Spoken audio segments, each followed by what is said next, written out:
इलोफिक industries limited Faridabad की एक air filter और लुब्रिकेशन प्रोडक्ट्स बनाने वाली कंपनी है जो 1973 में शुरू हुई थी।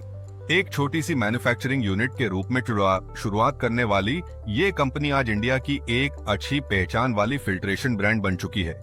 FY 2034 में कंपनी ने 66.90 करोड़ INR का रेवेन्यू रिपोर्ट किया है। इंडिया में स्ट्रॉन्ग प्रेजेंस के साथ साथ अब कंपनी अपने पैर ग्लोबल मार्केट में भी जमाने की कोशिश कर रही है।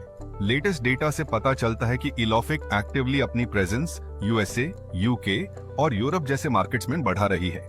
कंपनी की अमेरिकन सब्सिडियरी इलोफिक USA LLC फिलहाल सिर्फ 0.37% रेवेन्यू और प्रॉफिट्स में कंट्रीब्यूट करती है, मतलब अभी इनिशियल फेज में ही है।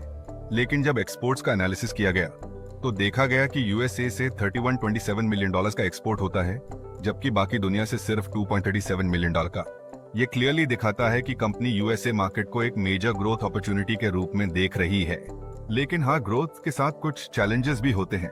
अभी करंटली इंडिया और USA के बीच टैरिफ वॉर की वजह से इलोफिक को काफी प्रेशर फेस करना पड़ सकता है, और USA अगर इंडियन ऑटोमोटिव पार्ट्स पे ज्यादा इंपोर्ट ड्यूटी लगा देता है तो इलोफिक के प्रोडक्ट्स वहां के बायर्स के लिए महंगे हो जाएंगे और कंपटीशन टफ हो सकता है।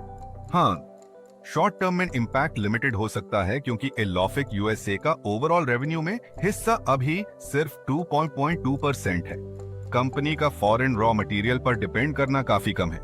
टोटल मटेरियल कॉस्ट का सिर्फ 2.05% ही इंपोर्ट से आता है, इसलिए इंटरनेशनल टैरिफ या US based supply chain disruptions का इसका इंपैक्ट काफी लिमिटेड रहने की संभावना है।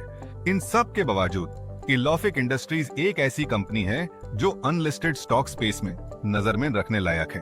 अपनी ग्लोबल एम्बिशंस, स्पेशली US जैसे बड़े मार्केट में एंट्री के प्लान के साथ ये एक ग्रोइंग कंपनी है जो स्लोली एक ग्लोबल प्लेयर बनने की डायरेक्शन में काम कर रही है।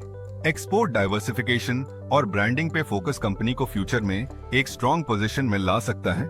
तो अगर आप अनलिस्टेड स्टॉक्स या ग्लोबल ग्रोथ की कहानियां ट्रैक करते हो तो इलोफिक इंडस्ट्रीज लिमिटेड एक नाम है जो डेफिनेटली आपकी वॉच लिस्ट में होना चाहिए।